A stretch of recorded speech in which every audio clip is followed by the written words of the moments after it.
सिंह राशी. नमस्कार मंडळी, मी ज्योतिष महागुरु डॉक्टर पंकज शास्त्री घेवारे गुरुजी आपल्या सर्वांचं त्र्यंबकराज ज्योतिष या यूट्यूब चॅनलमध्ये मनापासून स्वागत करतो. आज आपण 2025 या वर्षातील सप्टेंबर महिन्यामध्ये होणारं ग्रहांचं राशी परिवर्तन आणि या राशी परिवर्तनाचा सिंह राशीच्या जातकांवरती होणारा परिणाम या विषयाची माहिती पाहणार आहोत. तत्पूर्वी एक महत्त्वाची सूचना, आपण जर आमच्या चॅनलला सबस्क्राईब केलं नसेल तर सबस्क्राईब करा, बेल आयकॉनचं बटन दाबा, व्हिडिओला लाईक करा, शेअर करा आणि कमेंट्स करायला विसरू नका. याचबरोबर आपल्या जीवनात काही प्रश्न असेल, समस्या असतील, मग त्या कशा प्रकारे असतात. गुरुजी मुलांचं शिक्षण झालं आहे, त्यांना नोकरी लागत नाही आहे. गुरुजी मुलांना चांगली नोकरी आहे परंतु विवाहाची समस्या आहे, चांगला मुलगा किंवा मुलगी भेटत नाही आहे. गुरुजी विवाह झाला आहे, विवाहाला 5 वर्ष 7 वर्ष 10 वर्ष लोटले गेलेत, संतती सौख्य अजिबात नाही आहे कुटुंबामध्ये. याचबरोबर गुरुजी वास्तू घ्यायची आहे, माझ्या नशिबात तो योग आहे का, वाहन घ्यायचं आहे, मी नोकरी करावी की व्यवसाय करावा. याचबरोबर जीवनामध्ये असंख्य असे प्रश्न आहेत, मी मायदेशी राहावं की परदेशात राहिलेलं योग्य असणार आहे. मग या प्रश्नांचे उत्तर कुठे मिळणार आहे, तर आमच्या स्क्रीनवरती दिलेल्या नंबरवर आपण फोन केला, संपर्क केला तर आमचे ज्योतिष एक्सपर्ट तुम्हाला योग्य असं मार्गदर्शन करतील, ज्यानं आपल्या जीवनातील अडचणी कमी व्हायला आपल्याला मदत होईल. या संपूर्ण महिन्यामध्ये काही ग्रह राशी परिवर्तन करत आहेत. यात प्रामुख्यानं 13 सप्टेंबर या दिवशी मंगळ ग्रह तुळा राशीमध्ये राशी परिवर्तन करून येतो आहे. 14 सप्टेंबर या दिवशी शुक्र ग्रह सिंह राशीमध्ये राशी परिवर्तन करून येतो आहे. 15 सप्टेंबर या दिवशी बुध ग्रह कन्या राशीमध्ये राशी परिवर्तन करून येतो आहे. 16 सप्टेंबर या दिवशी सूर्य ग्रह कन्या राशीमध्ये राशी परिवर्तन करून येतो आहे.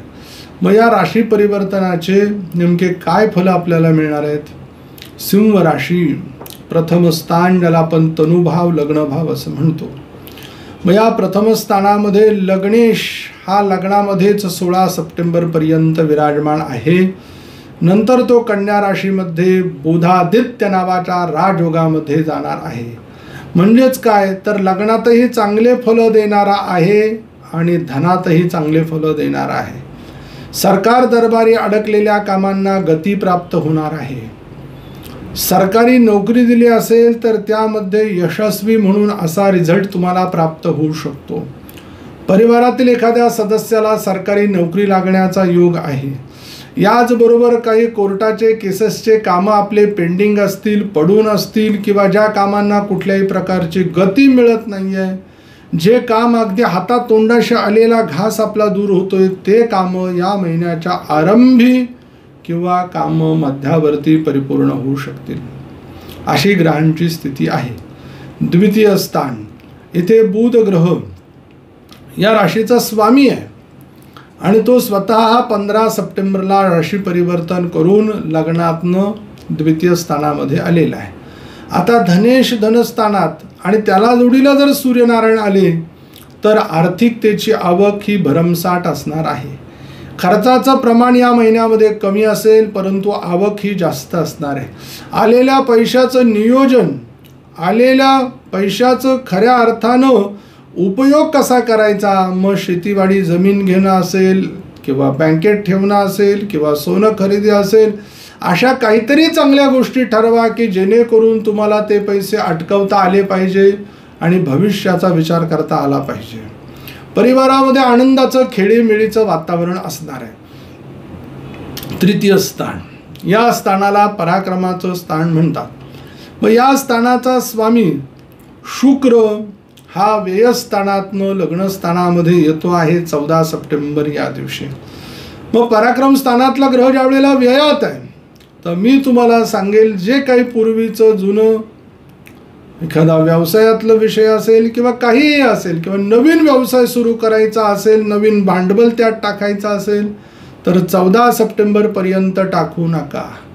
14 सप्टेंबरपर्यंत कोणाशी देण्या घेण्याचे व्यवहार करू नका की मला याने मदत मागितली, मी का नको मदत करू, का सहकार्य नको करू.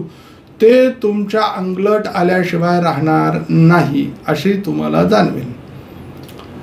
याचबरोबर इथे या स्थानामध्ये मंगळ ग्रह विराजमान झालेला आहे. तो 13 सप्टेंबर या दिवशी, जो की कन्या राशीतनं तुलेत आलेला आहे. म्हणजेच काय, धन घेऊन तो पराक्रमाकडे चाललेला आहे. त्यामुळे विचारपूर्वक आपली पैशाची गुंतवणूक व्हायला पाहिजे. आणि विशेष म्हणजे तो चतुर्थाचा सुखस्थानाचाही स्वामी आहे. तो आपल्या पैशाला कुठे अटकू फसवू देत नाहीये. फक्त शांततेनं एकाग्रचित्तानं निर्णय घेणं हे आपल्यासाठी योग्य असं असणार आहे. याचबरोबर या महिन्यामध्ये काही वास्तुयोग आहेत का गुरुजी, वाहन योग आहेत का, तर हो, या महिन्यामध्ये वास्तुयोग पण आहे, या महिन्यामध्ये वाहन योग पण आहे आणि जे तुमच्यासाठी लाभप्रद आहे. पंचम स्थानामध्ये धनु राशी आहे. या स्थानाचा स्वामी गुरु ग्रह हा एकादश स्थानामध्ये विराजमान झालेला आहे. मग पंचमेश लाभामध्ये जाणं म्हणजेच संततीच्या दृष्टीनं उत्कर्षाचा कालखंड आहे.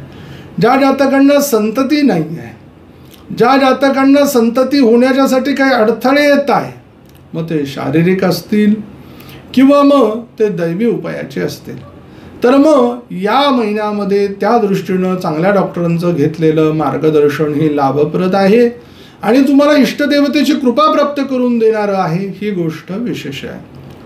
षष्ठ स्थानाला रोगस्थान म्हटलं गेलेलं आहे. षष्ठेश अष्टमात आहे. तशी ही गोष्ट अशुभ आहे, परंतु 6-8-12चा स्वामी ज्यावेळेला 6-8-12 मध्ये जातो तो विपरीत राजयोग करतो. शरीर पीडा जाणवेल. त्याच्यात प्रामुख्यानं वाताचे विकार तुम्हाला त्रस्त करून ठेवतील, पोटाचे विकार त्रस्त करून ठेवतील.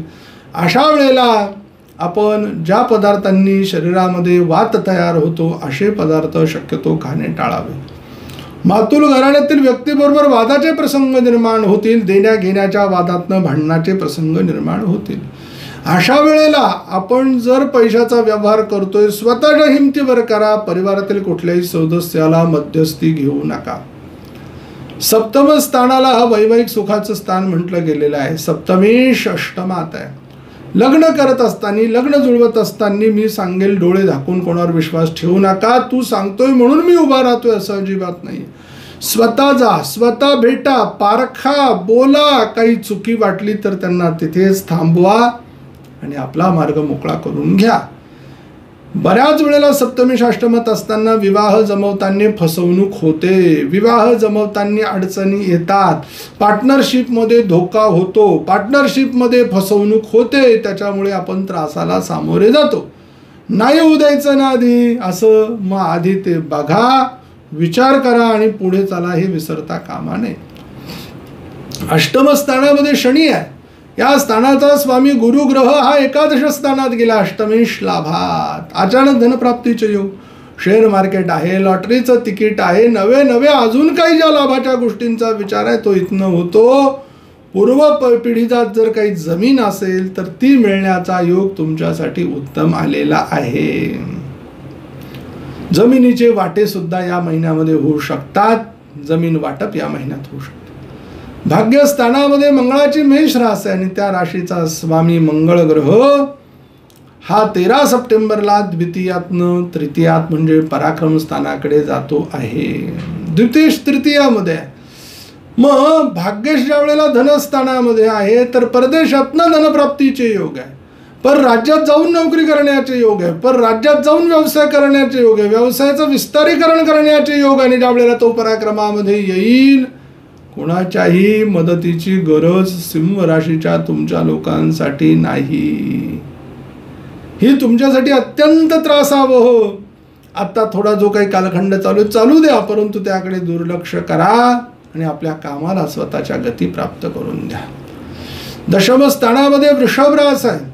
स्वामी शुक्र ग्रह हा व्ययातनं लग्न स्थानामध्ये विराजमान होतोय. झालेल्या कर्माचे पहिले 14 दिवस तुम्हाला काही वाईट इफेक्ट्स जाणवतील. मी काम करतोय आणि त्या कामाचे खऱ्या अर्थानं फायदे दुसरा कोणीतरी घेऊन जातो आहे आणि मला त्याची कुठल्याही प्रकारची फलप्राप्ती होत नाही, असे अनुभव येतील आपल्याला. आणि ज्या वेळेला तो लग्नामध्ये येईल 14 तारखेला, तिथून पुढे तो धनप्राप्ती तुम्हाला करून देईल. तिथून पुढे तो प्रगतीचा मार्ग तुमच्यासाठी खुला करेल आणि तुम्ही केलेलं काम हे वरिष्ठ त्याची दखल घेतील आणि तुम्ही जीवनात पुढे जाऊ शकाल.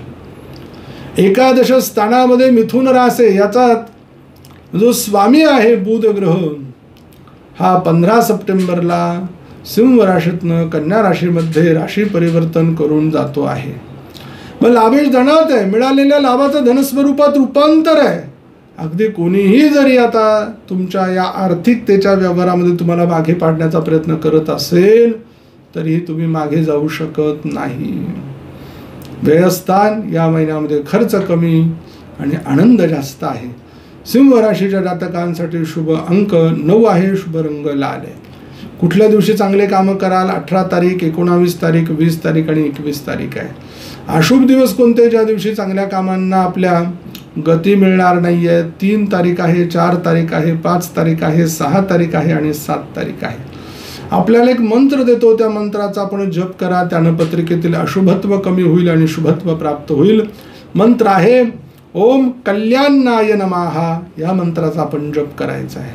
लवकर भेटू पुढील व्हिडिओमध्ये. तोपर्यंत सर्व प्रेक्षकांना